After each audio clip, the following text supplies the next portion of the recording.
Hi every one, NMR സ്പെക്ട്രോസ്കോപ്പിയെ പറ്റിയാണ് ഈ സെഷനിൽ നമ്മൾ സംസാരിക്കാൻ പോകുന്നത്. ആദ്യമായിട്ട് നമുക്ക് ഇവരുടെ ഫുൾ ഫോം പറഞ്ഞുകൊണ്ട് ക്ലാസ് തുടങ്ങാം. എന്തായിരുന്നു? Nuclear magnetic resonance spectroscopy. Okay, nuclear magnetic resonance spectroscopy. Okay, yes. അപ്പോൾ ഇവിടെ ഏറ്റവും ഇമ്പോർട്ടൻ്റ് ആയിട്ടുള്ള ടേം, ആദ്യത്തെ ടേമാണ് എന്താണ്? ന്യൂക്ലിയർ. ഇത് എവിടെ നിന്നായിരിക്കും വന്നിട്ടുണ്ടാകുക? യെസ്, നിങ്ങൾക്കൊക്കെ നിങ്ങൾ ഗസ് ചെയ്തതുപോലെ തന്നെ ന്യൂക്ലിയസിൽ നിന്നായിരിക്കും വന്നിട്ടുണ്ടാകുക. Okay, yes. അപ്പോൾ ഒരു ന്യൂക്ലിയസ് NMR ആക്റ്റീവ് ആണോ അല്ലയോ എന്ന് നമുക്ക് ആദ്യം മനസ്സിലാവണം, അല്ലേ? നമ്മൾ NMR സ്പെക്ട്രോസ്കോപ്പിയാണ് ഡിസ്കസ് ചെയ്യുന്നത്. സോ നമുക്ക് ആദ്യം എന്ത് മനസ്സിലാവണം? ഈ ന്യൂക്ലിയസ് NMR ആക്റ്റീവ് ആണോ? ഓക്കെ, NMR ആക്റ്റീവ് ആണോ അല്ലെങ്കിൽ ഇനാക്റ്റീവ് ആണോ എന്നുള്ളത് നമുക്ക് ആദ്യം മനസ്സിലാക്കണം.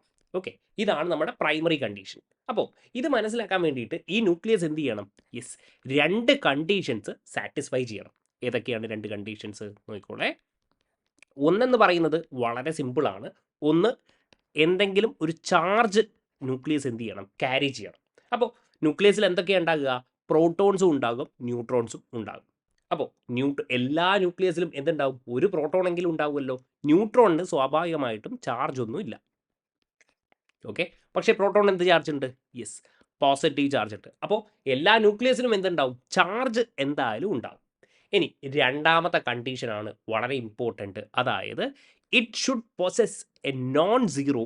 നോക്കിക്കോളെ, it should possess what? The nucleus should possess a non zero nuclear spin quantum number. Spin quantum number.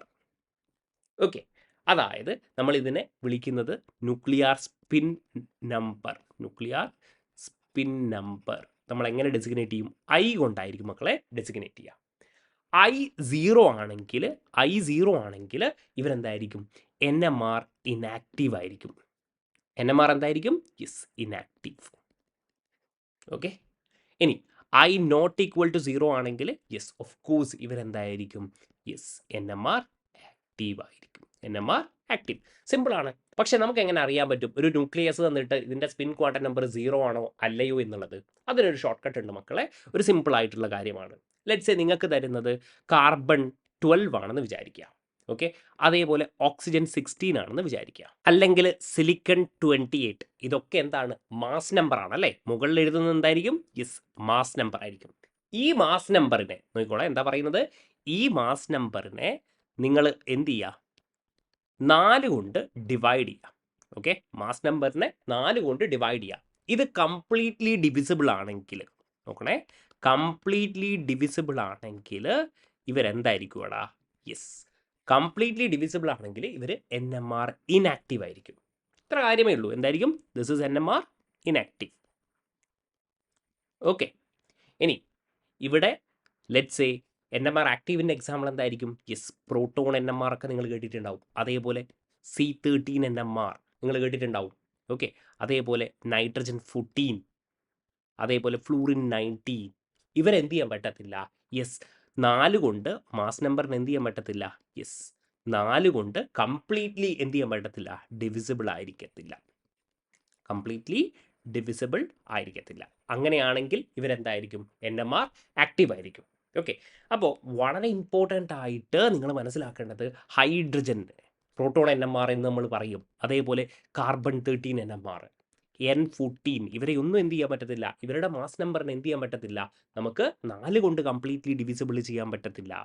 Okay, and ഇവരുടെ നമ്മുടെ nuclear spin quantum number I കൊണ്ടല്ലേ നമ്മൾ റെപ്രസെൻറ്റ് ചെയ്യുക. യെസ്, ഇവരുടെതൊക്കെ I എന്തായിരിക്കും? ഓഫ് കോഴ്സ് 0 ആയിരിക്കും. ഇവിടെ I≠0 എന്നാണ് ഞാൻ പറഞ്ഞിരിക്കുന്നത്. അപ്പോൾ ഇവരുടെ I വാല്യൂ, ഹൈഡ്രജൻ്റെ പ്രോട്ടോണിൻ്റെ I വാല്യൂ നിങ്ങൾ അറിഞ്ഞിരിക്കണം. മിക്കവാറും ക്വസ്റ്റ്യനിൽ തരും, ചിലപ്പോൾ തന്നിട്ടില്ലെങ്കിലും നിങ്ങൾ ഈ കാര്യം നിങ്ങൾ അറിഞ്ഞിരിക്കണം. വളരെ ഇമ്പോർട്ടൻ്റ് ആണ്. പ്രോട്ടോണിൻ്റെ യെസ് I വാല്യൂ 1/2 ആണ്. കാർബണിൻ്റെയും എത്രയാണ് മക്കളെ? 1/2 ആണ്. ഫ്ലൂറിൻ്റെതും എത്രയാണ്? 1/2 ആണ്. പക്ഷേ നൈട്രജൻ്റെ എത്രയാണ് വരുന്നത്? യെസ്, 1 ആണ് വരുന്നത്.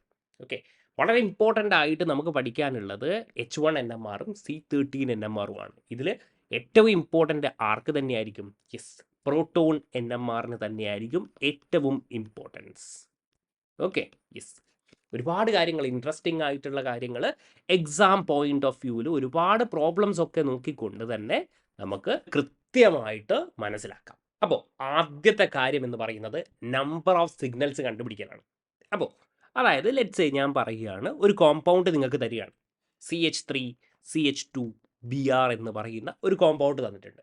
എന്നിട്ട് പറയുകയാണ് ഇവിടെ പ്രോട്ടോൺ NMR ആണ് നമ്മൾ റെക്കോർഡ് ചെയ്യാൻ പോകുന്നത്. Okay, H1 NMR. അങ്ങനെയാണെങ്കിൽ ഇവിടെ എത്ര സിഗ്നൽ കിട്ടും എന്നുള്ളത് നിങ്ങൾ മനസ്സിലാക്കണം. ഓക്കെ, എങ്ങനെ നമുക്ക് മനസ്സിലാവും? അതായത് ഇവിടെ യെസ്, നിങ്ങൾ ഒറ്റ കാര്യം മനസ്സിലാക്കുക, ഇവിടെ എത്ര ഡിഫറെൻറ്റ് ടൈപ്സ് ഓഫ് ഹൈഡ്രജൻ ഉണ്ടെന്ന് മനസ്സിലാക്കുക. ഡിഫറെൻറ്റ് ടൈപ്സ് ഓഫ് ഹൈഡ്രജൻ, എത്ര ഡിഫറെൻറ്റ് ടൈപ്സ് ഓഫ് ഹൈഡ്രജൻ ഉണ്ട്, അല്ലെങ്കിൽ യെസ് കെമിക്കലി നോൺ ഇക്വിവാലൻ്റ് ആയിട്ടുള്ള എത്ര ഹൈഡ്രജൻസ് ഉണ്ട്, നോൺ ഇക്വിവാലൻ്റ് ആയിട്ടുള്ള എത്ര ഹൈഡ്രജൻ ഉണ്ടെന്ന് മനസ്സിലാക്കുക. അത്രയും നമ്പർ ഓഫ് ഹൈഡ്രജൻ ഉണ്ടാകും. ഓക്കെ, അതാണ് ഡിഫറെൻറ്റ് ടൈപ്സ് ഓഫ് ഹൈഡ്രജൻ, അതാണ് നമ്മുടെ നമ്പർ ഓഫ് ഹൈഡ്രജൻ. ഓക്കെ, അത്രയും എന്തുണ്ടാവും? സിഗ്നൽസും ഉണ്ടാവും, നമ്പർ ഓഫ് സിഗ്നൽസ്. ഓക്കെ, അപ്പോൾ നിങ്ങൾ തന്നെ പറയും, ഇതാ CH3 CH2 Br അല്ലേ? യെസ്, ഇവിടെ എത്ര ഡിഫറെൻറ്റ് ടൈപ്സ് ഓഫ് ഹൈഡ്രജൻ ഉണ്ട്? ഇതാ ഞാൻ പറയും, ഇത് ഒരു ഡിഫറെൻറ്റ് ടൈപ്സ് ഓഫ് ഹൈഡ്രജൻ ആണ് അല്ലേ, എ എന്ന് പറയും. ഓക്കെ, ഇനി ഈ രണ്ട് ഹൈഡ്രജൻ എന്താണ്? യെസ്, ഒരു ഡിഫറെൻ്റ് ആണ് അല്ലേ? കാരണം ഇവരുടെ കെമിക്കൽ ഇക്വാലൻറ്റ് നോക്കിയേ, നിങ്ങൾ കെമിക്കൽ എൻവയോൺമെൻറ്റ് നോക്കിയേ, ഇത് Brൻ്റെ അടുത്താണ് ഈ ഹൈഡ്രജൻസ് ഉള്ളത്, ഇതെന്താണ്? കുറച്ച് ദൂരത്താണ്. അതായത് ഇവരുടെ കെമിക്കൽ എൻവയോൺമെൻറ്റ് എന്തായി? ഡിഫറെൻ്റ് ആയി. വിച്ച് മീൻസ് ഇവിടെ രണ്ട് ഡിഫറെൻറ്റ് ടൈപ്സ് ഓഫ് ഹൈഡ്രജൻ ഇവിടെ പ്രസൻ്റ് ആണ് അല്ലേ? യെസ്, അങ്ങനെയാണെങ്കിൽ എത്ര NMR സിഗ്നൽ ഉണ്ടാവും? രണ്ട് സിഗ്നലും ഇവിടെ പ്രസൻ്റ് ആയിരിക്കും. Okay, yes. ഇനി അതേപോലെ ഇവിടെ നോക്കിയേ, ഇതാ ഒരു ടൈപ്പ് എ, ഓക്കെ, രണ്ടാമത്തെ ടൈപ്പ് ബി, ഇവിടെ നോക്കിയേ മൂന്നാമത്തെ ടൈപ്പ് സി. അപ്പോൾ ഇവിടെ എത്ര സിഗ്നൽ ആയിരിക്കൂടാ? 3 H1 NMR സിഗ്നൽസ് ഉണ്ടാകും. ഓക്കെ, സിമ്പിൾ ആണല്ലോ. അങ്ങനെയാണെങ്കിൽ കാർബൺ ആണ് നോക്കുന്നതെങ്കിലോ, C13 NMR ആണ് നോക്കുന്നതെങ്കിലോ, നിങ്ങൾ പറഞ്ഞു C13 NMR ആണെങ്കിൽ എത്ര സിഗ്നൽസ് ഉണ്ടാവും? യെസ്, ഇവിടെ 3 എണ്ണം ഉണ്ടെന്ന് പറഞ്ഞു. ഇവിടെയും 3 കാർബൺ ആണല്ലേ, 3 ഡിഫറെൻറ്റ് കാർബൺസ് അല്ലേ ഇവിടെ ഉള്ളത്. 3 ഡിഫറെൻ്റ് എന്ന് പറയുമ്പോൾ നിങ്ങൾ മനസ്സിലാക്കണം, എന്താണ് ഈ 3 ഡിഫറെൻ്റ് എന്ന് പറയുന്നത്? ഇവിടെ നോക്കി, ഇവരുടെ കെമിക്കൽ എൻവയോൺമെൻറ്റ് ഡിഫറെൻ്റ് അല്ലേ. കാരണം ഇതാ ഈ കാർബൺ എന്ന് പറയുന്നത് ആക്ച്വലി Cl-ഉമായിട്ട് അറ്റാച്ച് ചെയ്തിരിക്കുന്ന കാർബണാണ്. ഇയാളെന്താണ്? യെസ്, CH3യും CH2നോടും അറ്റാച്ച് ചെയ്തിരിക്കുന്ന കാർബണാണ്. അപ്പോൾ ഇവരെന്താണ്? ഡിഫറെൻറ്റ് എൻവയോൺമെൻറ്റിലാണുള്ളത് അല്ലേ. അപ്പോൾ ഇതെന്തായിരിക്കും? ലെറ്റ്സ് സേ ഞാൻ EFG എന്നൊക്കെ എഴുതുകയാണെങ്കിൽ C13 എത്രയായിരിക്കും? 3 സിഗ്നൽസ് ഇവിടെയുണ്ട്. ഓക്കെ, ഇനി ഇവിടെ നോക്കിയേ, ഇവിടെ നോക്കുമ്പോൾ ദാ ഇവിടെ നിങ്ങൾക്കൊരു പ്ലെയിന് വരയ്ക്കുകയാണെങ്കിൽ ഈ CH3യും ഈ CH3യും എന്താണ്? സെയിം കെമിക്കൽ എൻവയോൺമെൻറ്റിലല്ലേ ഉള്ളത്. ഇക്വിവാലൻ്റ് ഹൈഡ്രജൻസ് ആണ് ഇവിടെ ഉള്ളത്. ഇവിടെ എന്താണ്? ഇക്വിവാലൻ്റ് ഹൈഡ്രജൻസ് ആണുള്ളത്. കാരണം ഓക്സിജൻ്റെ തൊട്ടടുത്ത് എന്താണ്? ഒരു CH3, ഇവിടെയും CH3. അങ്ങനെയാണെങ്കിൽ മക്കളെ ഇവിടെ എത്ര സിഗ്നൽ ഉണ്ടാവും? എ. ഓക്കെ, അപ്പോൾ എത്രയായിരിക്കും? ഒരു സിഗ്നൽ ആയിരിക്കും ഇവിടെ ഉണ്ടാകുക. നമ്മൾ H1 NMR ആണേ പറയുന്നത്. യെസ്, ഇനി ഇവിടെയാണെങ്കിലോ, ഇവിടെ നോക്കിയേ, ഈ CH3 ഇവരെന്താണ്? ഇക്വിവാലൻ്റ് ആണ്. അങ്ങനെയാണെങ്കിൽ ഇതെന്ത് എഴുതാം? ഒരു സിഗ്നൽ ഇവർ പ്രൊഡ്യൂസ് ചെയ്യും. ഇയാൾ ഡിഫറെൻ്റ് ആണല്ലേ, ഡിഫറെൻ്റ് ആണ്. അപ്പോൾ ഇതിനെ എന്ത് എഴുതാം? ബി. അപ്പോൾ എത്ര സിഗ്നൽ ഉണ്ടാവും? 2 സിഗ്നൽ ഉണ്ടാവും. ഓക്കെ, ഇനി ഇവിടെ നോക്കിയേ, ഇവിടെ നോക്കുമ്പോൾ ഇത് ഓഫ് കോഴ്സ് എ, ഇവിടെ എന്തായിരിക്കും? ബി. പക്ഷേ ഇവർ രണ്ടുപേരും എന്താണ്? ഇക്വിവാലൻ്റ് ആണ്. അപ്പോൾ എത്ര സിഗ്നലായി? 3 സിഗ്നലായി. 3H1 signal. ഓൾ റൈറ്റ്, ഇനി അടുത്ത നോക്കിയേ, ഇതാ ഇവിടെ നോക്കുമ്പോൾ നിങ്ങൾ ഇവിടെ ഒരു പ്ലെയിന് കൺസിഡർ ചെയ്യുകയാണെങ്കിൽ, ഇവിടെ ഒരു പ്ലെയിന് കൺസിഡർ ചെയ്യുകയാണെങ്കിൽ നിങ്ങൾ നോക്കുക, കെമിക്കലി ഇക്വാലൻ്റ് ആണോ എന്ന് നോക്കുക. ഇതാ ഇയാളും ഇയാളും ഒരേപോലെ നിങ്ങൾക്ക് മനസ്സിലാവുന്നില്ലേ? യെസ്, അങ്ങനെയാകുമ്പോൾ ഇതെന്തായിരിക്കും? എ എന്ന് ഞാൻ ഡിനോട്ട് ചെയ്യണം. ഓക്കെ, അപ്പോൾ ഇതും എന്തായിരിക്കും? ബി. ഇവിടെയും ഹൈഡ്രജൻസ് ഉണ്ടാവും അല്ലേ? യെസ്, ഓഫ് കോഴ്സ്, ഇത് നിങ്ങൾക്ക് അറിയാമെന്ന് ഞാൻ വിചാരിക്കുന്നു. ഇവിടെ എന്തുണ്ടാവും? ഓഫ് കോഴ്സ് ഇവിടെ ഹൈഡ്രജൻ ഉണ്ടാവും. ഓക്കെ, ഇവിടെ എന്തായിരിക്കും? Yes, B. ഓക്കെ, ആൻഡ് തീർന്നോ? ഇല്ല, ആരുണ്ട്? ഇവിടെയും ഒരു ഹൈഡ്രജൻ ഉണ്ട് അല്ലേ? യെസ്, ഇവിടെ ഒരു ഹൈഡ്രജൻ ഉണ്ട്. അപ്പോൾ എന്തായിരിക്കും? ഇയാളെ നമുക്ക് എങ്ങനെ ഡിനോട്ട് ചെയ്യാം? യെസ്, സി എന്ന് ഡിനോട്ട് ചെയ്യാം. This is A, B. Okay, yes, ഇവിടെയൊക്കെ ഹൈഡ്രജൻ ഉണ്ടാവും കേട്ടോ. ഈ ഹൈഡ്രജനെയാണ് ഞാൻ എ എന്ന് ഡിനോട്ട് ചെയ്യുന്നത്, നിങ്ങൾ മാറിപ്പോരുത്. ഓക്കെ, അങ്ങനെയാണെങ്കിൽ ഇവിടെ എത്ര ഉണ്ടാകും? യെസ്, ഇവിടെ 3 സിഗ്നൽസ് നമുക്ക് പ്രസൻ്റ് ആയിരിക്കും, എ ബി സി എന്ന് പറഞ്ഞുകൊണ്ട്. ഓക്കെ, അപ്പോൾ ഞാൻ ഇതിനെ ഇങ്ങനെ തന്നെ ഡിനോട്ട് ചെയ്യാം. Okay, yes, this is A and this is vote B B. Okay, 3 signals. ഇനി അടുത്ത നോക്കി നിങ്ങൾ, ഇവിടെ എന്തായിരിക്കും? ഇവിടെയും നിങ്ങൾക്ക് ഇതേപോലെ ഒരു പ്ലെയിൻ ഓഫ് സിമ്മട്രി നിങ്ങൾക്ക് കാണാൻ പറ്റും. ഓക്കെ, അപ്പോൾ ഇതെന്തായിരിക്കും? ഇത് എ, ഇതും എന്തായിരിക്കും? സെയിം കെമിക്കലി ഇക്വാലൻ്റ് ആയിരിക്കും. ഇവിടെ എന്തായിരിക്കും? B B. ഓക്കെ, ആൻഡ് ഇവിടെ എന്തായിരിക്കും? യെസ്, ഇവിടെ ഇവിടെ 2 ഹൈഡ്രജൻ ഉണ്ട്, പക്ഷേ ഇവരെന്തായിരിക്കും? കെമിക്കലി ഇക്വാലൻ്റ് ആയിരിക്കും. അപ്പോൾ എന്തായിരിക്കും? യെസ്. ഓക്കെ, അപ്പോൾ ഒരു കാര്യമുണ്ട്, ഇവിടെ 3 ഹൈഡ്രജൻ ഉണ്ട്, ഇത് ഓൾറെഡി പറഞ്ഞതാണ്, എന്നാലും ഒരു പ്രാവശ്യം കൂടെ പറയാണ്. ഓക്കെ, അപ്പോൾ ഇതിനെ 3 നിങ്ങൾ കൗണ്ട് ചെയ്യരുത്. ഇവരെന്താണ്? കെമിക്കലി ഇക്വാലൻ്റ് ആണ് ഈ 3 പേരും. അപ്പോൾ എന്തായിരിക്കും? 3 സിഗ്നൽസ് ആയിരിക്കും നമുക്ക് ഇവിടെ ഉള്ളത്. Okay, yes. ഇനി അരോമാറ്റിക്കിൻ്റെ കേസ് എടുക്കുകയാണെങ്കിലോ, ബെൻസീനാണ് എടുത്തിരിക്കുന്നത്. അപ്പോൾ ഇവിടെ എന്തായിരിക്കും? ഇവിടെ 6 ഹൈഡ്രജൻസ് ഉണ്ട്, പക്ഷേ ഇവിടെ എന്തായിരിക്കും? എല്ലാം എന്തായിരിക്കും? കെമിക്കലി സിമിലർ എൻവയോൺമെൻറ്റിലാണ് അല്ലേ, അല്ലെങ്കിൽ കെമിക്കലി ഇക്വാലൻ്റ് എൻവയോൺമെൻറ്റിലാണ്. ഓക്കെ, അപ്പോൾ H1NMR എത്രയായിരിക്കും? ഇവിടെ 1 സിഗ്നൽ ആയിരിക്കും നിങ്ങൾക്ക് കിട്ടുന്നത്. ഓക്കെ, ഇനി C13 ആണെങ്കിലോ, അപ്പോഴും എല്ലാം ഇക്വാലൻ്റ് തന്നെയാണ് അല്ലേ, അപ്പോഴും നിങ്ങൾക്ക് എത്ര തന്നെ കിട്ടും? യെസ്, 1 സിഗ്നൽ തന്നെ നിങ്ങൾക്ക് കിട്ടും. ഓക്കെ, ഒന്ന് കാണിച്ചു തരാം. ഇങ്ങനെയാണ് കൊടുത്തിരിക്കുന്നതെങ്കിലോ, ഇവിടെ നിങ്ങൾ ശ്രദ്ധിക്കേണ്ടത്, ഇവിടെ ഒരു പ്ലെയിൻ ഓഫ് സിമ്മട്രി നിങ്ങൾക്ക് ഇവിടെ ഇങ്ങനെ കാണാൻ പറ്റും. ഓക്കെ, കാരണം രണ്ടും സെയിം ആണ്. അപ്പോൾ നോക്കിക്കോളൂ, എത്ര H1NMR ഇതുണ്ടാവും? ഇതാ, ഈ CH3യും ഈ CH3യും എന്താണ്? സിമിലർ ആണ് അല്ലേ. അപ്പോൾ ഇവിടെ എന്ത് എഴുതാം? A A. ഇനി ഇതും ഇയാളും എന്താണ്? സിമിലർ ആണല്ലേ. ഈ CH3ൻ്റെ അടുത്ത് തന്നെയാണ് ഇതും, ഈ CH3ൻ്റെ അടുത്ത് തന്നെയാണ് ആര്? ഈ ഹൈഡ്രജൻ. അങ്ങനെയാണെങ്കിൽ ഇവിടെ എന്ത് എഴുതാൻ പറ്റും? Yes, B B. അതേപോലെയാണ് ഇയാളും അല്ലേ, എന്നാലോചിച്ച് നോക്കിയേ. Yes, B B. ഇവിടെ എത്ര സിഗ്നലേ ഉള്ളൂ? ഇവിടെ H1NMR എഴുതുമ്പോൾ നിങ്ങൾ 2 സിഗ്നൽ മാത്രമേ നിങ്ങൾക്ക് കാണാൻ പറ്റുകയുള്ളൂ. എന്തുകൊണ്ടാണ്?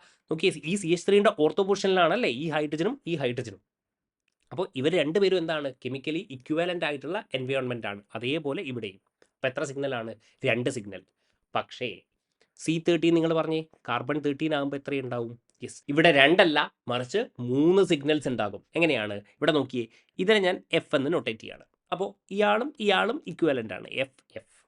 ഓക്കെ, അതേപോലെ തന്നെ ഈ കാർബൺസ് ഒക്കെ ഇക്വാലൻ്റ് ആണ്. അപ്പോൾ ഞാൻ എന്ത് ചെയ്യുന്നു? നൊട്ടേറ്റ് ചെയ്യുന്നു. കാർബണിൻ്റെതാകുമ്പോൾ ജി ജി എന്നുള്ള രീതിയിൽ ഞാൻ നൊട്ടേറ്റ് ചെയ്യുന്നു.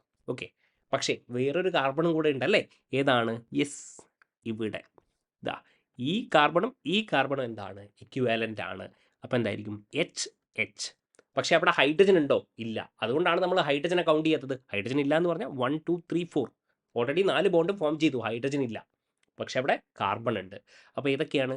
FGH എന്ന് പറഞ്ഞിട്ട് എന്ത് തരും? യെസ്, ഇവിടെ 3 സിഗ്നൽസ് നമുക്ക് കാർബൺ 13ൽ കാണാൻ പറ്റും. അപ്പോൾ സിഗ്നൽസ് ഈസി ആയിട്ട് കണ്ടുപിടിക്കാൻ പറ്റുമല്ലോ.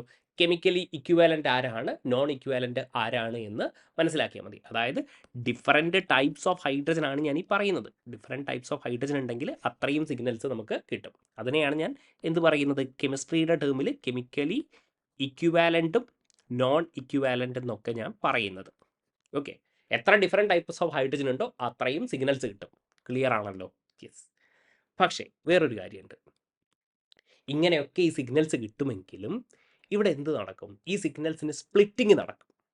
ഓക്കെ, അതായത് ലെറ്റ്സ് സേ ഒരു സിഗ്നൽ തന്നെ ഇതാ, നമുക്ക് ചിലപ്പോൾ ഒരു സിഗ്നൽ കിട്ടും. ഒരു സിഗ്നൽ കിട്ടി, പക്ഷേ NMR സ്പെക്ട്രോസ്കോപ്പിയിൽ നിങ്ങൾ നോക്കുകയാണെങ്കിൽ, NMR സ്പെക്ട്രയിൽ നിങ്ങൾ നോക്കുകയാണെങ്കിൽ ഇങ്ങനെ സ്പ്ലിറ്റ് ചെയ്തിട്ട് കാണാൻ പറ്റും. ഇതൊരു സിഗ്നലാണ്, പക്ഷേ സ്പ്ലിറ്റ് ചെയ്ത് നോക്കിയേ, 1 2 3 4 ആയിട്ട് സ്പ്ലിറ്റ് ചെയ്തിട്ടുണ്ട്. ഓക്കെ, അങ്ങനെ 4 ആയിട്ട് സ്പ്ലിറ്റ് ചെയ്യുകയാണെങ്കിൽ മക്കളെ ഇതിനെ ക്വാർട്ടറ്റ് എന്ന് വിളിക്കും. Okay, quartet. ഇനി 3 ആയിട്ടാണ് സ്പ്ലിറ്റ് ചെയ്യുന്നതെങ്കിൽ ട്രിപ്ലെറ്റ്, 2 ആയിട്ടാണെങ്കിൽ ഡബ്ലെറ്റ്, സ്പ്ലിറ്റിംഗ് ഇല്ലെങ്കിൽ എന്തായിരിക്കും? സിംഗ്ലറ്റ് എന്ന് നമ്മൾ വിളിക്കും. ഓക്കെ, ഇനി 5 ആണെങ്കിൽ ക്വിൻറ്ററ്റ്, 6 ആണെങ്കിൽ സെക്റ്ററ്റ്, 7 ആണെങ്കിൽ എന്തായിരിക്കും? സെപ്റ്ററ്റ്. ഇതിനെ അല്ലെങ്കിൽ നമ്മൾ എന്ത് വിളിക്കുന്നു അറിയോ? മൾട്ടിപ്ലെറ്റ് എന്ന് നമ്മൾ വിളിക്കും. 4ൽ കൂടുതലാണെങ്കിൽ മൾട്ടിപ്ലെറ്റ് എന്ന് നമ്മൾ ജനറലി നമ്മൾ വിളിക്കുന്നതാണ്. ഓക്കെ, അങ്ങനെയും നമുക്ക് വിളിക്കാൻ പറ്റും. ഓക്കെ, ഇനി എന്തുകൊണ്ടാണ് ഇങ്ങനെ സ്പ്ലിറ്റിങ് നടക്കുന്നത്? അതിൻ്റെ റീസൺ ആണ് മക്കളെ ഇവിടെയുള്ളത്. Due to spin coupling. Okay, ഇവിടെ ഈ സിഗ്നൽസിന് നമുക്ക് കിട്ടിയിരിക്കുന്ന ഓക്കെ, പറഞ്ഞിരിക്കുന്നത് മനസ്സിലായോ? അതായത് നമുക്കിവിടെ 2 സിഗ്നൽസ് കിട്ടിയെന്ന് ഞാൻ പറഞ്ഞു. ഈ സിഗ്നൽസിന് ആക്ച്വലി എന്തുണ്ടാവും? സ്പ്ലിറ്റിംഗ് ഉണ്ടാകും. ഓക്കെ, ആ സ്പ്ലിറ്റിംഗ് എന്തുകൊണ്ടാണ് വരുന്നതെന്ന് പറഞ്ഞാൽ യെസ്, സ്പിൻ കപ്ലിംഗ് കൊണ്ടാണ്. അതായത് ഞാൻ പറഞ്ഞുതരാം കേട്ടോ. അതായത് ലെറ്റ്സ് ഞാനൊരു എക്സാമ്പിൾ എടുക്കുകയാണ്, CH3 CH2Br നമ്മുടെ ഫസ്റ്റിലത്തത്. എന്നിട്ട് ഞാൻ പറയുകയാണ് ഈ സിഗ്നൽ ആക്ച്വലി എന്തായിരിക്കും? ഇത് ട്രിപ്ലറ്റ് ആയിരിക്കും എന്ന് ഞാൻ പറയും. ഓക്കെ, എങ്ങനെയാണ് ഞാൻ ഈ പറയുന്നത് എന്നുള്ളത് ഇപ്പം പറഞ്ഞുതരാം. ഇനി ഇതെന്തായിരിക്കും എന്ന് പറയുമോ? ഇത് ക്വാർട്ടറ്റ് ആയിരിക്കും എന്ന് ഞാൻ പറയുകയാണ്. ഓക്കെ, അതായത് 4ആയിട്ട് സ്പ്ലിറ്റ് ആവും. ഇതെന്താവും? 4ആയിട്ട് സ്പ്ലിറ്റ് ആകും. ട്രിപ്ലറ്റ് ആണെങ്കിൽ 3ആയിട്ട് സ്പ്ലിറ്റ് ആവും. ഇതെങ്ങനെ സ്പ്ലിറ്റ് ആകുന്നു എന്നുള്ളത് ഞാനിപ്പോൾ പറഞ്ഞുതരാം. അതിനു മുൻപേ ഒരൊറ്റ കാര്യം കൂടെ ഞാൻ പറഞ്ഞു തരുന്നത്, ഇവിടെ നോക്കിയേ, ഇവിടെ ഒരു 1:1 എന്നൊക്കെ എഴുതിയുണ്ടോ? 1:1, 1:2:1, 1:3:3:1. ഇതിനെയാണ് മക്കളെ എന്ത് വിളിക്കുന്നത്? യെസ്, ഇൻറ്റൻസിറ്റി റേഷ്യോ എന്ന് നമ്മൾ വിളിക്കുന്നത്. Intensity ratio. അതായത് ഞാൻ പറഞ്ഞു ഒരു സിഗ്നൽ എന്താകാം? യെസ്, ക്വാർട്ടറ്റ് ആയിട്ടൊക്കെ സ്പ്ലിറ്റ് ആകാം. പക്ഷേ ഈ സ്പ്ലിറ്റ് ആകുന്ന സിഗ്നൽസിന് ഇൻറ്റൻസിറ്റി എന്തുണ്ടാവും? ഡിഫറൻറ്റ് ഉണ്ടാവും. നോക്കിയേ, 4 സിഗ്നൽസ് ആയിട്ട് ഇവർ സ്പ്ലിറ്റ് ആയി. അപ്പോൾ ഇതെന്തായിരിക്കും? 1 3 3 1. ഓക്കെ, അങ്ങനെ ഇതാ ക്വാർട്ടറ്റ് ആണെങ്കിൽ ഇതെന്തായിരിക്കും? 1 4 6 4 1 എന്നുള്ള രീതിയിലായിരിക്കും സ്പ്ലിറ്റ് ആയിട്ടുണ്ടാകുക. അപ്പോൾ ഇതെങ്ങനെ നമുക്ക് മനസ്സിലാവും? ഇത് മനസ്സിലാക്കാൻ വേണ്ടിയിട്ടാണ് ഈ ഇൻറ്റൻസിറ്റി റേഷ്യോ മനസ്സിലാക്കാൻ വേണ്ടിയിട്ട് നമ്മളൊരു കാര്യം യൂസ് ചെയ്യും, വിച്ച് ഇസ് പാസ്കൽസ് ട്രയാങ്കിൾ. നമ്മൾ ചെറുപ്പത്തിലൊക്കെ പഠിക്കുന്ന കാര്യം തന്നെയാണ്. നിങ്ങൾ എന്ത് ചെയ്യുക? 1 എന്തെഴുതുക? 1 1. ഓക്കെ, ഇനി എന്തെഴുതുക? സോറി, കുറച്ചും കൂടി ഇങ്ങോട്ട് എഴുതാം. 1 1. ഓക്കെ, ഇനി എന്തായിരിക്കും? 1 ഇത് രണ്ടും ആഡ് ചെയ്യുക, 2 1. ഓക്കെ, ഇനി എന്തായിരിക്കും? 1 3 ഇത് രണ്ടും ആഡ് ചെയ്ത് 3 2 1. എന്തായിരിക്കും? 3 1. ഓക്കെ, ഇനി ഇവിടെ എന്തായിരിക്കും? 1 3 1 4. 3യും 3യും ആഡ് ചെയ്യുക, 6 4. ഇവിടെ എന്ത് എഴുതുക? 1. ഓക്കെ, ഇവിടെ 1 5. ഇവിടെ എന്തായിരിക്കും? 10 10 5 1. ഓക്കെ, അപ്പോൾ ഇതാണ് മക്കളെ ഇൻറ്റൻസിറ്റി റേഷ്യോ. ഓക്കെ, ഇവിടെ എന്തായിരിക്കും? 1. ഓക്കെ, 1 ആണെങ്കിൽ എന്തായിരിക്കും? സിംഗ്ലറ്റ്. ഇതെന്തിൻ്റെ ഇൻറ്റൻസിറ്റി റേഷ്യോ ആണ്? സിംഗ്ലറ്റ്. ഇനി ഡബ്ലറ്റ് നോക്കിയേ. യെസ്, ഡബ്ലറ്റ് അങ്ങനെ തന്നെയല്ലേ എഴുതിയിരിക്കുന്നത്? 1:1 അല്ലേ? 1:1. ഇനി ഇത് ട്രിപ്ലറ്റ് നോക്കിയേ. 1:2:1 ആണോ? നോക്കിയേ. യെസ്, 1:2:1. ക്വാർട്ടറ്റ് എന്താണ്? 1:3:3:1. Okay, yes, this is our quartet. Yes, pentet ആണെങ്കിലോ? Yes, sorry, quintet. Sorry for that's. ഇതെന്താണ്? ക്വിൻറ്ററ്റ് എന്നാണ് വിളിക്കുക കേട്ടോ, ക്വിൻറ്ററ്റ്. ഓക്കെ, 1:4 4:6 4:1 ആണോ? യെസ്, ഇതാ അതേപോലെ 1:5 10 5:1. ഓക്കെ, അങ്ങനെ പാസ്കൽസ് ട്രയാങ്കിൾ വെച്ചിട്ട് നമുക്ക് എന്ത് ചെയ്യാം? ഈസി ആയിട്ട് നമുക്ക് എന്ത് ചെയ്യാം? യെസ്, ഇൻറ്റൻസിറ്റി റേഷ്യോ നമുക്ക് കണ്ടുപിടിക്കാം. അപ്പോൾ ഇൻറ്റൻസിറ്റി റേഷ്യോ വലിയ പ്രശ്നമുള്ള കാര്യമല്ല. പക്ഷേ ഞാൻ ഇപ്പോഴും പറയാത്തൊരു കാര്യമുണ്ട്. ഇതാ CH3 CH2Br എന്ന് പറയുമ്പോൾ ഇത് ട്രിപ്ലറ്റ് ആണ് കാണിക്കുന്നത് എന്ന് ഞാൻ പറഞ്ഞു. അതേപോലെ ഇത് ക്വാർട്ടറ്റ് ആയിട്ടാണ് സ്പ്ലിറ്റ് ചെയ്യുന്നത്. ഇതെങ്ങനെയാണ് ഞാൻ പറയുന്നത്? അതിനാണ് മക്കളെ ഒരു റൂള്. ആ റൂള് സിമ്പിളാണ്, N+1 റൂൾ. എന്താ പറയുന്നത്? ഒരു പ്രോട്ടോൺ, നമ്മളൊരു പ്രോട്ടോൺ കൺസിഡർ ചെയ്യുന്നു. അതായത് ലെറ്റ്സ് സേ നമ്മളെ എക്സാമ്പിൾ വെച്ചിട്ട് തന്നെ നമുക്കറിയാം CH3 CH2Br. ഓക്കെ, ഞാൻ ഈ പ്രോട്ടോണിൻ്റെ സ്പ്ലിറ്റിംഗ് ആണ് ഞാൻ പറയുന്നത്. CH3 എന്ന് പറയുന്ന ഈ പ്രോട്ടോണിൻ്റെ സ്പ്ലിറ്റിംഗ്. അപ്പോൾ നോക്കേണ്ടത് അഡ്ജസൻറ്റ് ആറ്റത്തിൽ. അപ്പോൾ ഇതിൻ്റെ അഡ്ജസൻറ്റ് ആറ്റം ആരാ? കാർബൺ. ഓക്കെ, അതിൽ എത്ര ഇക്വിവാലൻ്റ് പ്രോട്ടോൺസ് ഉണ്ട്? ഇവിടെ എത്ര ഇക്വിവാലൻ്റ് പ്രോട്ടോൺസ് ഉണ്ട്? യെസ്, ഇവിടെ 2 ഇക്വിവാലൻ്റ് പ്രോട്ടോൺസ് ഉണ്ട്. ഇക്വിവാലൻ്റ് പ്രോട്ടോൺസ്. ഓക്കെ, അതായത് ഞാനിവിടെ എഴുതാം ഇൻ CH3. ഓക്കെ, ഇവിടെ എഴുതാം ഇൻ CH3 അഡ്ജസൻറ്റ് കാർബൺ ആറ്റത്തിൽ എത്ര ഇക്വിവാലൻ്റ് പ്രോട്ടോൺസ് ഉണ്ട്? There are 2 equivalent protons. 2 equivalent protons. അങ്ങനെയാണെങ്കിൽ സിഗ്നൽസ് എത്രയായിട്ട് സ്പ്ലിറ്റ് ചെയ്യും? N+1 പീക്കായിട്ട് സ്പ്ലിറ്റ് ചെയ്യും. ഇവിടെ 2 ഇക്വിവാലൻ്റ് ഹൈഡ്രജൻ ഉണ്ട്. അങ്ങനെയാണെങ്കിൽ എന്തായിരിക്കും? N+1, അതായത് 2+1 3 ആയിട്ട് സ്പ്ലിറ്റ് ചെയ്യും. ഓക്കെ, അതായത് 3 ആയിട്ട് സ്പ്ലിറ്റ് ചെയ്യുക എന്ന് പറഞ്ഞാൽ എന്തായിരിക്കും? Yes, that is triplet. എന്തായിരിക്കും? Yes, that is triplet. Okay, yes. അപ്പോൾ ഇയാൾ എന്തായിട്ട് സ്പ്ലിറ്റ് ചെയ്യും? ഇയാൾ ട്രിപ്ലറ്റ് ആയിട്ട് സ്പ്ലിറ്റ് ചെയ്യും. ഇനി ഇയാളെ നോക്കി, ഇൻ CH2ൻ്റെ കേസിലാണ് എടുക്കുന്നതെങ്കിൽ അഡ്ജസൻറ്റ് കാർബൺ ആറ്റത്തിൽ എത്ര ഇക്വിവാലൻ്റ് പ്രോട്ടോൺസ് ഉണ്ട്? യെസ് 3 പ്രോട്ടോൺസ് ഉണ്ട് അല്ലേ, 3 ഹൈഡ്രജൻസ് ഉണ്ട്. അങ്ങനെയാണെങ്കിൽ N+1 എന്തായിട്ട് സ്പ്ലിറ്റ് ചെയ്യും? 4 സ്പ്ലിറ്റിങ് നടക്കും. Okay, yes. അപ്പോൾ ഇതെന്തായിരിക്കും ഇവിടെ? ഇതിന് ക്വാർട്ടറ്റായിട്ട് സ്പ്ലിറ്റിങ് നടക്കും. യെസ്. ഇപ്പോൾ ഈ സിഗ്നൽ സ്പ്ലിറ്റിങ്ങിനെ NMR സ്പെക്ട്രോസ്കോപ്പിയിൽ എങ്ങനെ കാണാമെന്ന് പറഞ്ഞാൽ ദാ ഇങ്ങനെ കാണാൻ പറ്റും. CH3 CH2 Br. ഓക്കെ, അപ്പോൾ ഇയാൾ എത്രയായിട്ട് സ്പ്ലിറ്റ് ആകും? ഇതിൻ്റെ അഡ്ജസൻറ്റിൽ 2 എണ്ണമാണ്. അങ്ങനെയാണെങ്കിൽ ഇത് ട്രിപ്ലറ്റ് ആയിട്ട് സ്പ്ലിറ്റ് ആകും. ഇവിടെ 3 എണ്ണമാണ് അല്ലേ. അങ്ങനെയാണെങ്കിൽ ഇതെന്തായിട്ട് സ്പ്ലിറ്റ് ചെയ്യും? ക്വാർട്ടറ്റായിട്ട് സ്പ്ലിറ്റ് ആകും. ഇനി അടുത്ത കാര്യം, ഇവിടെ നമുക്ക് സ്പ്ലിറ്റിങ് നമുക്ക് കിട്ടി അല്ലേ, ട്രിപ്ലറ്റ് ആയിട്ടും ക്വാർട്ടറ്റായിട്ടൊക്കെ സ്പ്ലിറ്റിങ് നടത്തിയിട്ടുണ്ട്. ഇനി നമ്മൾ NMR സ്പെക്ട്രത്തിൽ എങ്ങനെ റെക്കോർഡ് ചെയ്യും? എങ്ങനെയായിരിക്കും ഈ പീക്ക് കാണുക? ഇവിടെ നമുക്ക് കെമിക്കൽ ഷിഫ്റ്റ് എന്നെഴുതുകയാണെങ്കിൽ, ഓക്കെ, കെമിക്കൽ ഷിഫ്റ്റ് എന്താണെന്ന് ഞാൻ പറഞ്ഞുതരാം കേട്ടോ. ഡെൽറ്റ ഇങ്ങനെയാണ് നമ്മൾ റെപ്രസെൻറ്റ് ചെയ്യുക. ഇതിന് PPM-ലായിരിക്കും ആക്ച്വലി എന്ത് ചെയ്യുക, നമ്മൾ മെഷർ ചെയ്യുക. 0 to 12 PPM-ലായിരിക്കും നമ്മൾ കാണപ്പെടുക. ഓക്കെ, ഇവിടെ നമ്മളൊരു റെഫറൻസ് സ്റ്റാൻഡേർഡ് എടുക്കും, വിച്ച് ഇസ് TMS, ടെട്രാമിഥൈൽ സിലൈൻ എന്ന് പറഞ്ഞിട്ടുള്ള TMS. ഓക്കെ, ഇതിൻ്റെ PPM എന്ന് പറയുന്നത് റെഫറൻസ് ആയതുകൊണ്ട് 0 PPM ആയിരിക്കും. ഓക്കെ, എന്നിട്ട് ഇവിടെ കാണാൻ പറ്റുക, ഇവിടെ ഈ CH2 ഇല്ലേ ക്വാർട്ടറ്റായിട്ട് സ്പ്ലിറ്റ് ചെയ്യുന്നത്, ഇത് അറൗണ്ട്, അതായത് 1 ഇങ്ങനെ. ഓക്കെ, ഇത് നമുക്ക് ഇവിടെ കാണാൻ പറ്റും. ഈ ക്വാർട്ടറ്റ് എവിടെ കാണാൻ പറ്റും? 3.5-ൽ കാണാൻ പറ്റും. കെമിക്കൽ ഷിഫ്റ്റിൻ്റെ വാല്യൂ ആണ് പറയുന്നത്. ക്വാർട്ടറ്റ് കെമിക്കൽ ഷിഫ്റ്റ് എത്രയായിരിക്കും? 3.5. ഓക്കെ, ആൻഡ് ട്രിപ്ലറ്റ് എത്ര വരും എന്നറിയോ? ട്രിപ്ലറ്റ് 1 അതായത് ഇങ്ങനെ വരും. ഇതാണ് നമ്മുടെ ട്രിപ്ലറ്റ് അറൗണ്ട് ഒരു 1.6-ൽ വരും. ഇനി അടുത്ത ചോദ്യം, എന്തുകൊണ്ട് ട്രിപ്ലറ്റ് 1.6-ൽ വരുന്നു, ഇത് 3.5-ൽ വരുന്നു എന്നുള്ളതല്ലേ? ആ കാര്യം മനസ്സിലാക്കണമെങ്കിൽ നമുക്ക് ഷീൽഡിംഗ് എന്നും ഡിഷീൽഡിംഗ് എന്നും പറഞ്ഞിട്ട് ഒരു കാര്യം കൂടെ, ഒരു കോൺസെപ്റ്റും കൂടെ നമുക്ക് മനസ്സിലാക്കണം. പക്ഷേ അതിന് മുൻപായിട്ട് കുറച്ച് പ്രോബ്ലംസും കൂടെ ഈ പറഞ്ഞിരിക്കുന്ന കോൺസെപ്റ്റുകളിൽ നിന്ന് നമുക്കൊന്ന് സോൾവ് ചെയ്ത് നോക്കാം. ഓക്കെ, എന്നിട്ട് നമുക്ക് ഷീൽഡിങ്ങും ഡിഷീൽഡിങ്ങും നോക്കാം. ഓക്കെ, ഇവിടെ എന്താ പറഞ്ഞിരിക്കുന്നത്? Yes, the number of peak observed due to spin splitting depends on എന്തിനായിരിക്കും? Number of non equivalent neighbouring nuclei. Simple ആയിട്ടുള്ള കാര്യമാണല്ലോ, നമ്മൾ പറഞ്ഞിട്ടുണ്ട്. യെസ്.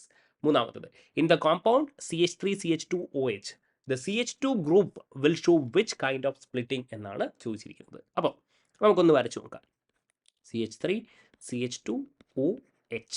ഓക്കെ, അപ്പോൾ നമ്മൾ പറഞ്ഞിട്ടുണ്ട് നൈബറിംഗ് പ്രോട്ടോൺസ് ആണല്ലേ, നൈബറിംഗ് പ്രോട്ടോൺസ് ആണ് സ്പ്ലിറ്റിംഗ് ആക്ച്വലി കോസ് ചെയ്യുന്നത് അല്ലേ, നൈബറിംഗ് പ്രോട്ടോൺസ്. അപ്പോൾ നോക്കിക്കോളൂ, CH2 ഗ്രൂപ്പിൻ്റെതാണ് ചോദിച്ചിരിക്കുന്നത്. അപ്പോൾ നൈബറിംഗ് പ്രോട്ടോൺ എത്രയുണ്ട്? യെസ്, 3 എണ്ണം ഉണ്ട്. അപ്പോൾ എന്തായിരിക്കും? N+1 4. ഓക്കെ, അപ്പോൾ എന്ത് കിട്ടി? ഓപ്ഷൻ ഡി ക്വാർട്ടറ്റ് നമുക്ക് കിട്ടി.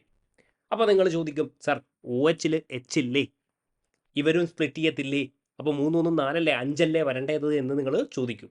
പക്ഷേ ഈ OH-ൻ്റെ proton do not couple with, നോക്കണേ, do not couple with yes neighbouring protons. Okay, അതുകൊണ്ട് തന്നെ ഇവരെന്ത് ചെയ്യത്തില്ല? സ്പ്ലിറ്റിങ്ങിൽ നമുക്ക് കൗണ്ട് ചെയ്യേണ്ട ആവശ്യമില്ല. ഇവരെന്ത് ചെയ്യത്തില്ല? കപ്പിള് ചെയ്യത്തില്ല. അങ്ങനെ കപ്പിൾ ചെയ്താൽ മാത്രമേ ഇവിടെ എന്ത് നടക്കത്തുള്ളൂ? Yes, splitting നടക്കത്തുള്ളൂ. ഈ നൈബറിംഗ് പ്രോട്ടോണുമായിട്ട് എന്ത് ചെയ്യണം? കപ്ലിങ് നടക്കണം. നമ്മൾ ആദ്യം പറഞ്ഞിരുന്നു സ്പിൻ കപ്ലിംഗ്. ഓക്കെ, അപ്പോൾ ഈ ഒരു OH-ൻ്റെ ഈ H നമ്മൾ കൗണ്ട് ചെയ്യേണ്ട ആവശ്യമില്ല. ഓക്കെ, അപ്പോൾ എന്ത് തന്നെയാണ് ഓപ്ഷൻ ഡി ക്വാർട്ടറ്റ് തന്നെയായിരിക്കും correct option. Okay, next one, which of the following groups in ethanol appears as singlet എന്നാണ് ചോദിച്ചിരിക്കുന്നത്. അപ്പോൾ നമുക്കൊന്ന് എഴുതി നോക്കാം. എന്താണ് കൊടുത്തിരിക്കുന്നത്? CH3 CH2OH എന്നാണ് കൊടുത്തിരിക്കുന്നത്.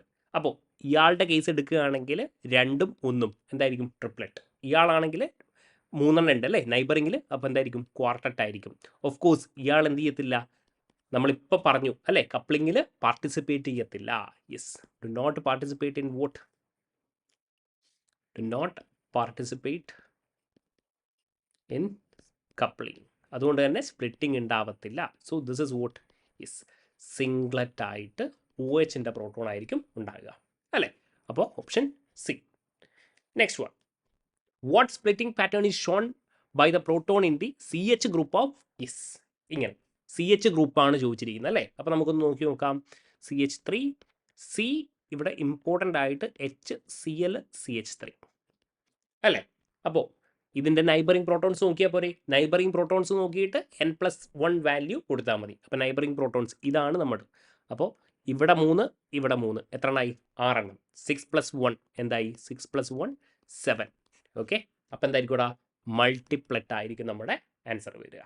Yes. Next one, what pattern is Sean CH3 group in isopropyl alcohol? അപ്പോൾ ഇവിടെ നിങ്ങൾ മേ ബി തെറ്റിക്കാൻ സാധ്യതയുണ്ട്. നോക്കിക്കോളൂ, ഐസോപ്രൊപ്പൈലാണ് ചോദിച്ചിരിക്കുന്നത് അല്ലേ? CH3OH. ഓക്കെ, അപ്പോൾ ഈ CH3 ഗ്രൂപ്പാണ് ചോദിച്ചിരിക്കുന്നത്. ഏതെങ്കിലും ഒരു CH3 ഗ്രൂപ്പ് നമുക്ക് എടുക്കാം. ഞാൻ ലെറ്റ്സ് സേ പറയുന്നു ഈ CH3 ഗ്രൂപ്പ് എടുക്കുന്നു എന്ന് വിചാരിക്കുക. ഓക്കെ, അപ്പോൾ ഇതിൻ്റെ നൈബറിംഗ് പ്രോട്ടോൺ എത്രയാണ്? 1. അപ്പോൾ 1+1 എന്ത് വരും? 2 എന്ന് നമുക്ക് വരും. ഡബ്ലറ്റ് ആയിട്ടായിരിക്കും കാണപ്പെടുക. ഈ CH3യെ നമ്മൾ കൂട്ടേണ്ട ആവശ്യമുണ്ടോ? ഇല്ല. ഇത് നൈബറിംഗ് ആണോ? അല്ല. ഇത് നോക്കൂ, ഈ CH3 അറ്റാച്ച് ചെയ്തിരിക്കുന്ന ഈ കാർബൺ ഇതാണ് നമ്മുടെ നൈബറിംഗ് ആറ്റം. ഓക്കെ, ഇത് നൈബറിംഗ് ആണോ? അല്ല. അപ്പം എന്തായിരിക്കും? 1+1 2 ആയിരിക്കും നമ്മുടെ correct answer. Option C. All right. അപ്പോൾ സ്പ്ലിറ്റിങ്ങുമായി റിലേറ്റഡ് ആയിട്ട് കുറച്ച് പ്രോബ്ലംസ് നമ്മൾ ചെയ്തു. ഇനി നമുക്ക് സംസാരിക്കാനുള്ളത് നേരത്തെ പറഞ്ഞ ഷീൽഡിങ്ങും ഡിഷീൽഡിങ്ങുമാണ്. നോക്കിക്കോളൂ, എന്താണ് സംഭവം. ഞാൻ നേരത്തെ പറഞ്ഞ എക്സാമ്പിൾ തന്നെ എടുക്കാം. ഈത്തൈൽ ബ്രോമൈഡ് നമ്മൾ എടുക്കുന്നു. CH2 ഇതെന്തായിരിക്കും? ക്വാർട്ടറ്റ് ആയിരിക്കും, ഇത് ട്രിപ്ലറ്റ് ആയിരിക്കും എന്നൊക്കെ ഞാൻ പറഞ്ഞിട്ടുണ്ട്. ഇത് നിങ്ങൾക്ക് മനസ്സിലായി. ഇൻറ്റൻസിറ്റി റേഷ്യോവും നിങ്ങൾക്ക് മനസ്സിലായി. Intensity ratio. അപ്പോൾ ഇതാണ് മക്കളെ നമ്മുടെ NMR സ്പെക്ട്രം. ഇവിടെ നോക്കുമ്പോൾ ഇവിടെ ഒരു റെഫറൻസ് സ്റ്റാൻഡേർഡ് നമുക്ക് എടുക്കണം അല്ലേ? Reference standard. ഈ റെഫറൻസ് സ്റ്റാൻഡേർഡ് എന്താണ്? TMS എന്ന് പറയുന്ന ഒരു സോൾവെൻ്റ് ആയിരിക്കും. TMS എന്ന് പറഞ്ഞാൽ യെസ്, ടെട്രാമീഥൈൽ സിലൈൻ. ടെട്രാമീഥൈൽ സിലൈൻ എന്ന് പറയുന്നതാണ് നമ്മുടെ TMS. ഓക്കെ, അപ്പോൾ എന്തായിരിക്കും? Yes, tetramethyl silane.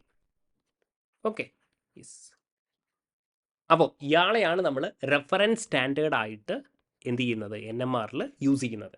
ഓക്കെ, ഇവരുടെ കെമിക്കൽ ഷിഫ്റ്റ് എന്തായിരിക്കും? 0 ആയിട്ട് നമ്മൾ എടുക്കും. ഓക്കെ, എന്നിട്ട് നമ്മൾ മെഷർ ചെയ്യാണ്. ഇവിടെ നോക്കിക്കോളൂ, CH2ൻ്റെ പീക്ക് സ്പ്ലിറ്റിംഗ് എവിടെയാണ് നിങ്ങൾക്ക് കാണാൻ പറ്റുന്നത്? യെസ്, ഇവിടെ 3.5ലാണ് കാണാൻ പറ്റുന്നത്. CH3ൻ്റെ എവിടെയാണ്? യെസ്, 1.6 ആണെന്ന് ഞാൻ പറഞ്ഞിട്ടുണ്ട്. എന്തുകൊണ്ടായിരിക്കും ഇങ്ങനെ? നമ്മൾ പറയും, നോക്കിക്കോളാം മക്കളെ, when protons are next to an electron withdrawing group. Electron withdrawing group നമ്മളിപ്പോൾ കണ്ടതുപോലെ നോക്കി, ഈ പ്രോട്ടോൺസ് ആരുടെ അടുത്താണുള്ളത്? യെസ്, ബ്രോമിൻ്റെ അടുത്ത്. ബ്രോമിൻ എന്ന് പറയുമ്പോൾ എന്തായിരിക്കും? ഒരു ഇലക്ട്രോൺ വിഡ്രോയിങ് ഗ്രൂപ്പ് ആയിരിക്കും. ക്ലിയർ ആണല്ലോ? അങ്ങനെയാണെങ്കിൽ they will have a higher chemical shift. നോക്കോളെ, they will have a higher chemical shift. ഇനി ഒരു കാര്യം കൂടെ ഞാൻ പറയുന്നുണ്ട്. And thus they will appear downfield in NMR spectrum which is basically left side. Okay, എന്താ ഞാനിപ്പോൾ പറഞ്ഞിരിക്കുന്നത്? കുറച്ച് കാര്യങ്ങൾ ഞാൻ പറഞ്ഞിട്ടുണ്ട്. ഒരൊറ്റ കാര്യമേ ഉള്ളൂ. ഇലക്ട്രോൺ വിഡ്രോയിങ് ഗ്രൂപ്പ് അഡ്ജസൻ്റ് ആയിട്ട് പ്രസൻ്റ് ആണെങ്കിൽ ഇവിടെ ഡിഷീൽഡിങ് നടക്കും. ഇവിടെ എന്തായിരിക്കും നടക്കുക? ഡിഷീൽഡിങ്. ഓക്കെ, അങ്ങനെ ഡിഷീൽഡിങ് നടക്കുകയാണെങ്കിൽ ഇവിടെ എന്തായിരിക്കും? ഹയർ കെമിക്കൽ ഷിഫ്റ്റ് ഉണ്ടാകും. Higher chemical shift. Okay, delta എന്തായിരിക്കും? കൂടുതലായിരിക്കും. Okay, yes. അതല്ല ഇവിടെ കാണിച്ചിരിക്കുന്നത്. ഇതാ BR ആരുടെ അടുത്താണുള്ളത്? CH2ൻ്റെ അടുത്ത്. അപ്പോൾ CH2 എന്താണ്? ഇതാണ് നമ്മുടെ CH2 അല്ലേ? യെസ്, ഇതാണ് നമ്മുടെ CH2, ഇത് നമ്മുടെ CH3 ആണ്. അങ്ങനെ ഇത് CH2 ആണെങ്കിൽ ഇവിടെ എന്തായിരിക്കും? ഹയർ കെമിക്കൽ ഷിഫ്റ്റ് അല്ലേ? Higher chemical shift. അത് കൂടാതെ ഞാൻ വേറൊരു കാര്യം കൂടെ പറഞ്ഞിട്ടുണ്ട് അല്ലേ? ഇവിടെ എന്തായിരിക്കും? ദേ appear as what? Down field എന്നൊക്കെ നിങ്ങൾ കണ്ടിട്ടുണ്ടാകും. യെസ്, ഇവിടെ നോക്കിയേ, ഡൗൺ ഫീൽഡ്. അതായത് ഇത്രയാ മക്കളെ പറഞ്ഞിരിക്കുന്നത്. ഇലക്ട്രോൺ വിഡ്രോയിങ് ഗ്രൂപ്പ് പ്രസൻ്റ് ആണെങ്കിൽ ഇവർക്ക് എന്തായിരിക്കും? യെസ്, ഹയർ കെമിക്കൽ ഷിഫ്റ്റ് ആയിരിക്കും, ഡെൽറ്റ. അങ്ങനെയാണെങ്കിൽ ഇവരെന്തായിരിക്കും? ഡിഷീൽഡഡ് ആയിരിക്കും. ആൻഡ് ഇവരെന്തായിരിക്കും? ഡൗൺ ഫീൽഡ് ആയിരിക്കും. ഡൗൺ ഫീൽഡ് എന്ന് പറയുമ്പോൾ ഡിഷീൽഡ്, ഡൗൺ ഫീൽഡ് എന്താണെന്ന് മനസ്സിലാക്കുക, ലെഫ്റ്റ് സൈഡ്. ഇനി ഇവിടെയാണെങ്കിലോ ഷീൽഡഡ് ആണെങ്കിൽ ഇവിടെ എന്തായിരിക്കും? Up field. ഏത് സൈഡിലായിരിക്കും? റൈറ്റ് സൈഡിലായിരിക്കും. ഓക്കെ. അതേസമയം നിങ്ങൾ നോക്കിയേ, ഈ CH3 എന്ന് പറയുന്നത് എന്താണ്? Br കുറച്ചുകൂടെ ദൂരത്താണ് അല്ലേ? അങ്ങനെയാകുമ്പോൾ ഇവരുടെ കെമിക്കൽ ഷിഫ്റ്റ് എന്തായിരിക്കും? കുറച്ച് കുറവായിരിക്കും. അതുകൊണ്ടാണ് ഇവർ എന്ത് ചെയ്യുന്നത്? 1.6ൽ നമുക്ക് കാണാൻ പറ്റുന്നത്. ഓക്കെ. ഒരു എക്സാമ്പിളും കൂടെ ഇതേപോലെ ഞാൻ കാണിച്ചു തരാം. ഈ കാര്യം മനസ്സിലായിട്ടുണ്ടെന്ന് വിചാരിക്കുന്നു. Br എന്താണ്? ഇലക്ട്രോൺ നെഗറ്റീവ് ആണ്, ഇലക്ട്രോൺ വിഡ്രോയിങ് ഗ്രൂപ്പാണ്. അപ്പോൾ CH2 അടുത്താണ്. അപ്പോൾ ഇവിടെ എന്ത് നടക്കും? ഡിഷീൽഡിങ്. ഇവിടെ എന്ത് നടക്കും? യെസ്, ഈ CH2ൽ ഡിഷീൽഡിങ്. ഓക്കെ, ഡിഷീൽഡിങ്. അങ്ങനെയാണെങ്കിൽ സ്വാഭാവികമായിട്ടും ഇവിടെ പറഞ്ഞതുപോലെ ഡിഷീൽഡിങ് ആണെങ്കിൽ ഹയർ കെമിക്കൽ ഷിഫ്റ്റ് ആയിരിക്കും. ഓക്കെ, എന്തായിരിക്കും? Yes, higher chemical shift. CH3നേക്കാളും കൂടുതലാണ് കെമിക്കൽ ഷിഫ്റ്റ്. അങ്ങനെയാണെങ്കിൽ ഇവർ വേറൊരു പേര് പറയും. എന്തായിരിക്കും? സ്പെക്ട്രത്തിൽ എന്തായിരിക്കും? ഡിഷീൽഡ് ആണെങ്കിൽ ഡൗൺ ഫീൽഡ് അപ്പിയർ ചെയ്യുന്നത് ഡൗൺ ഫീൽഡിലായിരിക്കും. ഓക്കെ, അപ്പോൾ കറസ്പോണ്ടിങ്ലി CH3 എന്താണ്? കുറച്ചുകൂടെ ദൂരത്താണ്. സ്വാഭാവികമായിട്ടും ഇവരുടെ കെമിക്കൽ ഷിഫ്റ്റ് എന്തായിരിക്കും? കുറവായിരിക്കും. Okay, yes. ഒരു എക്സാമ്പിളും കൂടെ ഞാൻ കാണിച്ചു തരാം. ഇതാ ഇങ്ങനെ ഇവിടെ നോക്കിയേ, ഇതും ഇതേപോലെയാണ്. CH3 Cl Cl H എന്ന് പറയുന്ന രീതിയാണ്. ഓക്കെ, അപ്പോൾ ഏത് പ്രോട്ടോണിനായിരിക്കും കെമിക്കൽ ഷിഫ്റ്റ് കുറച്ചുകൂടെ കൂടുതൽ? നിങ്ങളൊന്ന് നോക്കിയേ. ഇതാ ഈ പ്രോട്ടോണിൻ്റെ അടുത്താണ് ആരുള്ളത്? 2 ഇലക്ട്രോൺ വിഡ്രോയിങ് ഗ്രൂപ്പ് ഉള്ളത് അല്ലേ? യെസ്. അപ്പോൾ ഈ പ്രോട്ടോണിന് എന്തായിരിക്കും ഇവിടെ? യെസ്, ഹയർ കെമിക്കൽ ഷിഫ്റ്റ് ഉണ്ടാകും എന്നെനിക്ക് പറയുന്നതിൽ കുഴപ്പമുണ്ടോ? Chemical shift. Okay, yes. അപ്പോൾ നിങ്ങൾക്ക് ഇവിടെ കാണാൻ പറ്റും. ഇതാ ഈ യെല്ലോ ഇവിടെ മാർക്ക് ചെയ്തിരിക്കുന്നത് എത്രയാണ് കാണുന്നത്? 5.89. ഇനി വേറൊരു കാര്യം കൂടെ ഞാൻ കാണിച്ചു തരാം. ഇവിടെ ഇപ്പോൾ നേരത്തെ 3.5 ആയിരുന്നു അല്ലേ? പക്ഷേ ഇവിടെ ഇപ്പോൾ എന്തായി? ബ്രോമിൻ അല്ലെങ്കിൽ പോലും ഇവിടെ എന്തായി? വലിയൊരു ഡിഫറൻസ് കാണാൻ പറ്റുന്നുണ്ട് അല്ലേ? 5.89, വിച്ച് മീൻസ് ഇവിടെ എത്ര ഇലക്ട്രോൺ വിഡ്രോയിങ് ഗ്രൂപ്പ് ഉണ്ട്? Higher the number of electron withdrawing group എന്തായിരിക്കും? കെമിക്കൽ ഷിഫ്റ്റ് എന്തായിരിക്കും? Chemical shift actually increases. Okay, എത്രത്തോളം ഇലക്ട്രോണിനെ വിഡ്രോ ചെയ്യുന്നോ അല്ലെങ്കിൽ പുള്ളി ഇതെടുക്കുന്നോ അത്രത്തോളം കെമിക്കൽ ഷിഫ്റ്റ് എന്താവും? ഇൻക്രീസ് ചെയ്യുന്നതായിട്ട് കാണാൻ പറ്റും. ആൻഡ് ഓഫ് കോഴ്സ് ഈ റെഡ് ഹൈഡ്രജൻ നോക്കി നിങ്ങൾ യെല്ലോ ഹൈഡ്രജനെ കമ്പയർ ചെയ്യുമ്പോൾ ഈ Cl എന്താണ്? കുറച്ച് ദൂരത്താണ് അല്ലേ? അപ്പോൾ ഇവരുടെ കെമിക്കൽ ഷിഫ്റ്റ് എന്തായിരിക്കും? കുറച്ച് കുറവായിരിക്കും. That is 2.06. ഓക്കെ, അപ്പോൾ കെമിക്കൽ ഷിഫ്റ്റ് കൂടുതലും കുറവും നിങ്ങൾക്ക് മനസ്സിലായി. ഇനി എവിടെയാണ് ഡൗൺ ഫീൽഡ്? ചോദിക്കും. ഇത് ഡൗൺ ഫീൽഡ് ആണോ അപ്പ് ഫീൽഡ് ആണോ എന്നൊക്കെ ചോദിക്കും. അപ്പോൾ ഡൗൺ ഫീൽഡ് ഇതാണ് മക്കളെ, ഇതാണ് ഡൗൺ ഫീൽഡ്. ഓക്കെ, ഇതെന്തായിരിക്കും? Yes, up field. Okay, up field. ഇവിടെ എന്തായിരിക്കും? ഷീൽഡഡ് ആയിരിക്കും. ഇവിടെ യെസ്, ഡിഷീൽഡഡ് ആയിരിക്കും. Okay, all right. യെസ്, അപ്പോൾ ഇവിടെ ട്രിപ്ലെറ്റ് എന്തുകൊണ്ടാണ് വന്നിരിക്കുന്നത്? ഇവിടെ നോക്കിയേ, ഒരു H ആണുള്ളത്. അപ്പോൾ എന്തായിരിക്കും? സോറി, ഈ ഹൈഡ്രജൻ ഇവിടെ എന്താണ്? 3 ഹൈഡ്രജൻ ഉണ്ട് അല്ലേ? അപ്പോൾ എന്തായിരിക്കും? ക്വാർട്ടറ്റ് ഇവിടെ കാണാൻ പറ്റും. നിങ്ങൾക്ക് ഇവിടെ കാണാൻ പറ്റും. ഓക്കെ, ഇവിടെയാണെങ്കിലോ ഇവിടെ ഡബ്ലറ്റ് ആയിരിക്കും അല്ലേ? ഈ CH3 ഇതിൻ്റെ സ്പ്ലിറ്റിംഗ് ആണ് നോക്കുന്നതെങ്കിൽ ഇവിടെ ഒരു ഹൈഡ്രജൻ ആണുള്ളത്. അപ്പോൾ എന്തായിരിക്കും? യെസ്, ഡബ്ലറ്റ് ആയിട്ട് നമുക്കിവിടെ കാണാൻ പറ്റും. ഓൾ റൈറ്റ്, കാര്യങ്ങളൊക്കെ കൃത്യമായി മനസ്സിലായിട്ടുണ്ട് അല്ലേ? ഇനി ഒരു കാര്യം കൂടെ നോക്കിക്കോളൂ. The values of chemical shift ഇങ്ങനെയാണ് ചോദിച്ചിരിക്കുന്നതെങ്കിൽ CH3F CH3Cl Bri. Okay, chemical shift values ആണ് ചോദിച്ചിരിക്കുന്നത്. നിങ്ങൾ പറഞ്ഞോളൂ, കെമിക്കൽ ഷിഫ്റ്റ് എങ്ങനെയാണ് കണ്ടുപിടിക്കുക? ഇലക്ട്രോൺ വിഡ്രോയിങ് ഗ്രൂപ്പ് പവർഫുൾ ആണെങ്കിൽ സ്വാഭാവികമായിട്ടും എന്തായിരിക്കും? കെമിക്കൽ ഷിഫ്റ്റ് ഇൻക്രീസ് ചെയ്യും. ഓക്കെ, അപ്പോൾ എന്തായിരിക്കും? Cl Bri എന്നുള്ള രീതിയിൽ വരും. All right, yes. ഇനി ഒരു കാര്യം കൂടെ പറയാം. ഇപ്പോൾ CH3F ആണുള്ളത് അല്ലേ? ഇനി ഇങ്ങനെയാണെങ്കിലോ CH2F2 ആണെങ്കിലോ ആർക്കായിരിക്കും കെമിക്കൽ ഷിഫ്റ്റ് കൂടുതൽ? ഓഫ് കോഴ്സ് F2നായിരിക്കും അല്ലേ? കാരണം എന്താണ്? ഇവിടെ ഇലക്ട്രോൺ വിഡ്രോയിങ് ഗ്രൂപ്പ് എന്തായിരിക്കും? കൂടുതലാണ്. അങ്ങനെയാണെങ്കിൽ ഡെൽറ്റയും എന്തായിരിക്കും? കൂടുതലായിരിക്കും. ഓക്കെ, ഇനി നിങ്ങളോട് മിക്കവാറും കെമിക്കൽ ഷിഫ്റ്റ് പ്രോബ്ലം ബേസ്ഡ് ആയിട്ട് ചോദിക്കും. അപ്പോൾ നിങ്ങൾക്ക് അറിയേണ്ടത് ഒരൊറ്റ ഇക്വേഷനാണ്. നമ്മുടെ chemical shift is equal to നോക്കിക്കോളെ, കെമിക്കൽ ഷിഫ്റ്റ് ഡെൽറ്റ. ഓക്കെ, ppmലായിരിക്കും നമുക്ക് എക്സ്പ്രസ് ചെയ്ത് കിട്ടുക. Okay, which is equal to nu sample minus nu reference. Reference ആയിട്ട് നമ്മൾ എന്തായിരിക്കും എടുക്കുക? TMS ആയിരിക്കും. TMS. ഓക്കെ, ഡിവൈഡഡ് ബൈ എന്തായിരിക്കും? Nu of operating frequency. അതായത് നമ്മുടെ ഇൻസ്ട്രുമെൻറ്റിൻ്റെ ഫ്രീക്വൻസിയാണ് പറഞ്ഞിരിക്കുന്നത്. ആൻഡ് മോസ്റ്റ് ഇമ്പോർട്ടൻ്റ്ലി ഇവരുടെ യൂണിറ്റ് എന്ന് പറയുന്നത് ഹെഡ്സ് ആയിരിക്കും. ഇതെന്തായിരിക്കും? മെഗാ ഹെഡ്സ് ആയിരിക്കും. ഓക്കെ, അപ്പോൾ നമുക്ക് ഒരു വാല്യൂ കിട്ടണം, ഡയമെൻഷൻസ് ഇത് ഹെഡ്സ് ആണ്, ഇവിടെ മെഗാ ഹെഡ്സ് ആണ്. അതുകൊണ്ട് നമ്മൾ എന്ത് ചെയ്യും, 10⁻6 കൊണ്ട് ഇവിടെ മൾട്ടിപ്ലൈ ചെയ്യും. എന്തിനാണ് അങ്ങനെ ചെയ്യുന്നത്? കാരണം ഇവിടെ മെഗാ ഹെഡ്സ് ആണ്. ഓക്കെ, ഇത് ക്യാൻസൽസ് ഔട്ട് ചെയ്യാൻ വേണ്ടിയിട്ടാണ് നമ്മൾ 10⁻6 കൊണ്ട് മൾട്ടിപ്ലൈ ചെയ്യുന്നത്. അത്രയും നിങ്ങളൊന്ന് ആലോചിച്ച് വെക്കുക. ഓക്കെ, അപ്പോൾ നമുക്ക് പ്രോബ്ലംസ് ചെയ്യുമ്പോൾ കുറച്ചും കൂടെ ക്ലാരിറ്റി വരും. നോക്കിക്കോളൂ. A proton absorbs 300 hertz down field from TMS. അപ്പോൾ ന്യൂ സാമ്പിൾ എത്രയാണ്? 300 ആണ് അല്ലേ? 300 ഹെർട്സ് ആണ്. Okay, 300 megahertz NMR instrument operating frequency. Okay, operating frequency എത്രയാണ്? 300 മെഗാ ഹെർട്സ് ആണ്. Okay, what is the chemical shift? അപ്പോൾ കെമിക്കൽ ഷിഫ്റ്റ് എങ്ങനെ കണ്ടുപിടിക്കും? Delta is equal to nu sample minus nu TMS divided by nu operating. അപ്പോൾ നോക്കിക്കോളെ, ഇതെത്രയാണ്? ഇത് already പറഞ്ഞിട്ടുണ്ട്. ഇതെത്രയാണ്? സാമ്പിളിൽ നിന്ന് TMSൽ നിന്ന് സാമ്പിളിലേക്കുള്ള ഫ്രീക്വൻസി എത്രയാണ്? 300. Okay, divided by operating frequency എത്രയാണ്? 300 മെഗാ ഹെഡ്സ്. അപ്പോൾ മെഗാ ഹെഡ്സ് ആകുമ്പോൾ 10⁻6 ഉണ്ടാകും. Okay, into 10⁻6. അപ്പോൾ ഇതെന്തായിക്കോളും? ക്യാൻസൽസ് ഔട്ട് ആയിക്കോളും. ഓക്കെ, അപ്പോൾ എന്തായിരിക്കും? 300/300 എന്തായിരിക്കും? 1 ppm എന്ന് നമുക്ക് സിംപ്ലി ആൻസർ ചെയ്യാൻ പറ്റും. Option A. ഓക്കെ, ഇത്രയേ ഉള്ളൂ കാര്യം. ഇതേപോലെ ഇതാ ഓപ്പറേറ്റിംഗ് ഫ്രീക്വൻസി എത്രയാണ്? 400 മെഗാ ഹെഡ്സ് ആണ്.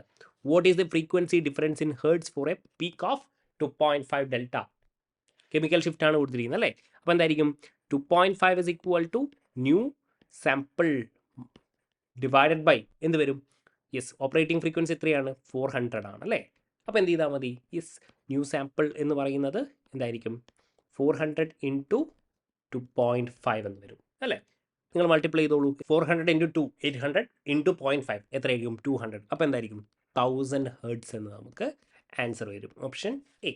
സിമ്പിൾ ആയിട്ടുള്ള കാര്യമാണ്, ജസ്റ്റ് ഇക്വേഷൻ അറിയാം. ഇനി ഒരു പ്രോബ്ലം കൂടെ ചെയ്തുകൊണ്ട് നമുക്ക് ഈ സെഷൻ അവസാനിപ്പിക്കാം. ഒരുവിധം കാര്യങ്ങളൊക്കെ നമ്മൾ എക്സാം പോയിന്റ് ഓഫ് വ്യൂവിൽ ഡിസ്കസ് ചെയ്തിട്ടുണ്ട്. ഇനി നോക്കിയേ, 200 megahertz NMR operating frequency തന്നിട്ടുണ്ട് അല്ലേ? Compound shows a signal at 600 hertz from TMS. What is it? Delta. എന്ത് ചെയ്താൽ മതി? Delta is equal to 600 by 600 by എന്താണ്? 200 megahertz. Hertz megahertz, megahertz into 10⁻6. അപ്പോൾ ഇതെന്തായിക്കോളും? ക്യാൻസൽസ് out ആയിക്കോളും. ഇവിടെ എന്ത് കിട്ടും? 3 ppm എന്ന് നമുക്ക് ആൻസർ കിട്ടും. ഓക്കെ, അപ്പോൾ എക്സാം പോയിന്റ് ഓഫ് വ്യൂവിൽ ഒരുവിധം കാര്യങ്ങളൊക്കെ നിങ്ങൾക്ക് പറഞ്ഞു തന്നിട്ടുണ്ട്. നല്ല രീതിയിൽ ഒരു പ്രാവശ്യം കൂടെ നിങ്ങൾ ഈ ലെക്ചർ കാണുക, നോട്ട്സ് എഴുതി ഉണ്ടാക്കുക, നല്ല രീതിയിൽ തന്നെ പ്രിപ്പയർ ചെയ്യുക. All the best guys.